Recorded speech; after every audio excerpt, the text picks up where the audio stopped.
Всем привет, за микрофоном наемника. В данном видеоролике мы сегодня обсудим очень интересное событие, которое случилось на моем канале. И также я вам расскажу, как я вообще стал ютубером по Mini Days 2 и в общем как это все произошло. Поэтому приятного просмотра.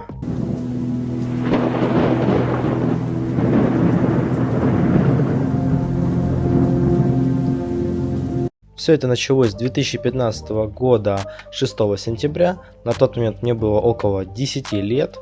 Я заинтересовался в этом возрасте ютуберством и начал вылаживать свои видеоролики о том, как я играю и прохожу разные игры. И само собой, в том возрасте у меня было очень мало опыта, связанного с ютубом. И, грубо говоря, мои видеоролики никто не смотрел. Потом я взял достаточно большую паузу, и во время этой паузы также выкладывал видеоролики, но уже там один видеоролик в месяц, либо же 2 видеоролика в месяц. Ну, то есть вылаживал видеоролики, когда либо скучно, либо было слишком много свободного времени. Как раз таки в этом промежутке я познакомился с прекраснейшей игрой от Bohinemi, а именно Mini Days, либо сейчас ее называют Mini Days Plus. И поиграла она мне очень сильно понравилась, и где-то на форуме либо в интернете я услышал, что планируется вторая часть этой игры. После этого, как каждый фанат своей любимой игры, я ждал, достаточно долго ждал. Если не ошибаюсь, игра разрабатывалась около 2-2,5 года, и за этот промежуток я уже и забыл про эту игру. Но где-то в апреле 2021 года по просторам интернета сидел и увидел, что выпустилась Mini Days 2. Я на самом деле очень сильно обрадовался и начал в нее играть. Когда я скачал игру и начал ее тестировать и пробовать, я представлял эту игру как первую часть. То есть это будет один большой открытый мир, и мы будем по нему блуждать и выживать. Но оказалось, что это не так, и игра была немножечко другой. Но все же кусочки в первой части, во второй части есть. То есть мы, как и всегда, ходим по локациям, собираем лут, развиваемся и так дальше.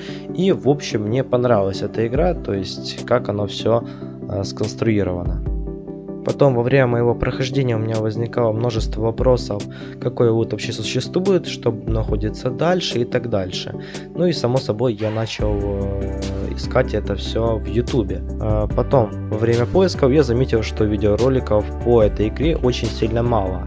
И в основном эти причины были связаны с тем, что ютуберам не понравилась эта игра, то есть они ожидали, как я, типа как первую часть, то есть было много хейта и так дальше, и остались всего лишь единицы ютуберов, которые хоть как-то там поиграли, попробовали и заценили эту игру.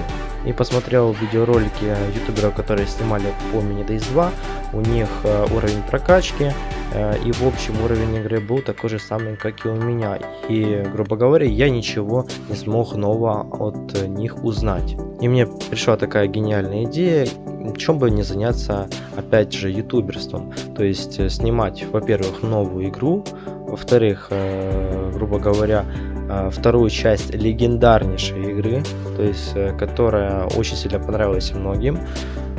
Плюс к этому всему во время моего отдыха от ютуба я изучал вопросы о том, как вообще правильно вылаживать видеоролики, какие там названия надо правильно ставить, ключевые слова, заставочки, это вся тема, то есть я в этом всем разбирался во время своей паузы. Ну и вышел первый видеоролик. Но первый видеоролик, как для меня, был неожиданным. Все это началось с того, что я попал на стрим замечательного ютубера Бронебойщика. Вы, скорее всего, вы все его знаете. Он тоже снимает Mini Days 2, и у него это хорошо получается. Но не важно. Получается, на этом стриме зашла такая тема о новом дробовике БК-133, который находило просто очень малое количество игроков.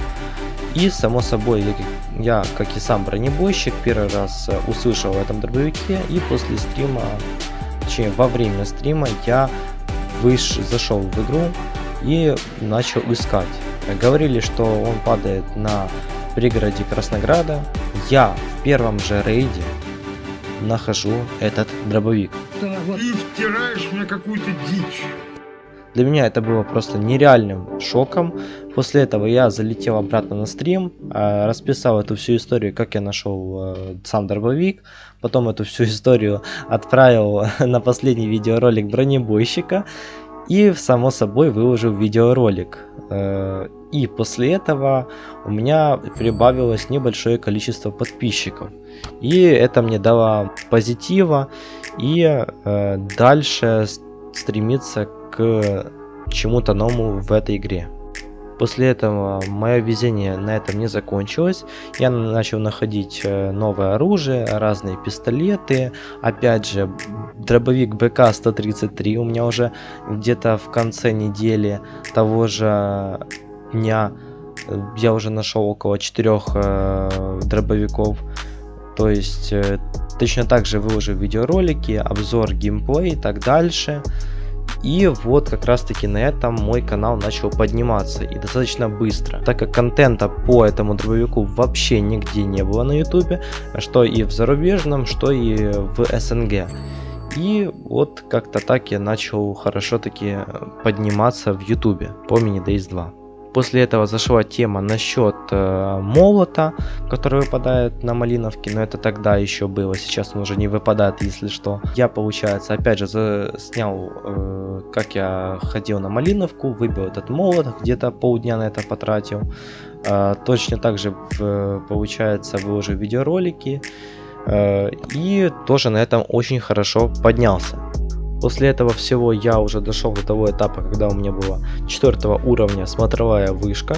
Открылись такие локации, как военная база, место эвакуации, порт. Вот как раз таки на этих 3 локациях я смог просто, я не знаю, я на то время просто пик свой взял, когда у меня просто море начало появляться просмотров на видеороликах и начал очень много подписываться на канал. Все началось с того, что зашла тема о таком прекрасном автомате, как КМ, либо же АК-47. Говорили, что с очень низким шансом выпадает данное оружие. Плюс мне писали это в комментариях, что я там делал 50 рейдов, 40 рейдов, чтобы его найти, но ничего не получалось.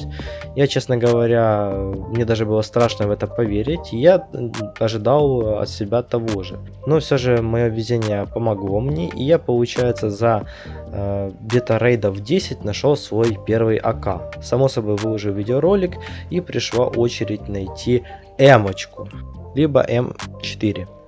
Ну, я уже думаю, опустил руки, думаю, сейчас точно буду там, не знаю, неделю искать эту М-ку. Захожу просто по приколу на локацию места эвакуации, и в первом же рейде нахожу М4.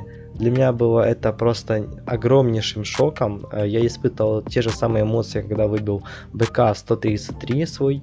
Я стоял, не знаю, на локации, смотрел на этот ящик и на оружие где-то около 2-5 минут.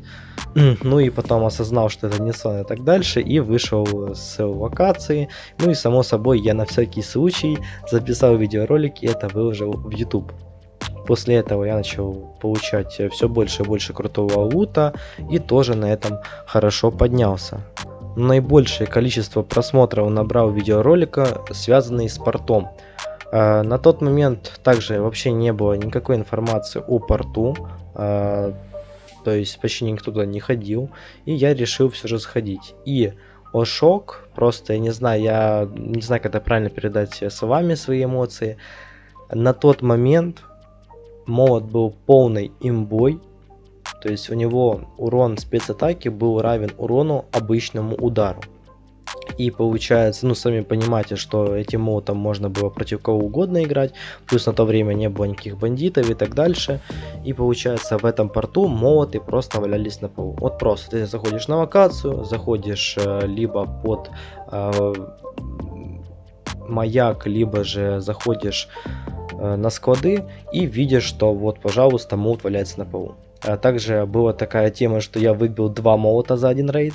То есть один молот валялся на полу, а второй молот лежал в красном ящике. Это тоже было огромнейшим удивлением для меня. Ну и само собой я отснял видеоролик по этой теме. Ну и вот так вот оно все поднималось. Так дальше я получал все больше просмотров аудитории. Потом начал анализировать просмотры, делать видеоролики по обзору на оружие и улучшению его. Дальше начал делать там разные 20 ящиков, точно так же рейды, кусочки и так дальше. Это все поднималось, то есть аудитория возрастала. И вот получилось, что за плюс-минус, ну давайте-ка 5,5 месяцев я смог набрать аудиторию, даже не за 5, за 6 месяцев я смог собирать аудиторию в 1000 человек. И честно говоря, я даже в это никак не могу поверить, так как я снимал это, грубо говоря, так для себя, то есть как хобби, но это все переросло в такой масштаб, что это уже стало небольшим кусочком моей жизни. Так как вам нравится смотреть мои видеоролики по Mini DayZ 2, плюс вы меня поддерживаете, как и морально, так и материально, я за это очень сильно вам благодарен. Если что, привет донатерам, большое вам спасибо. Как-то так. Вот такой вот у меня получился небольшой путь ютубера. Вот так вот я его рассказал. Вы узнали о том, как я это все начинал, как вообще мой YouTube канал продвигался, на чем я очень сильно скачил, на чем не сильно вскачивал. Поэтому я надеюсь, что вам данный видеоролик понравился. Спасибо всем, кто смотрит меня, подписан на меня. Если что, не забывайте оставлять свое мнение в комментариях, ну и также не забывайте оценивать видеоролики. Мне это очень сильно важно. Я смотрю на лайки и дизлайки и анализирую, какой же контент вам больше всего нравится. Поэтому за микрофоном был я, Наемник. До скорого!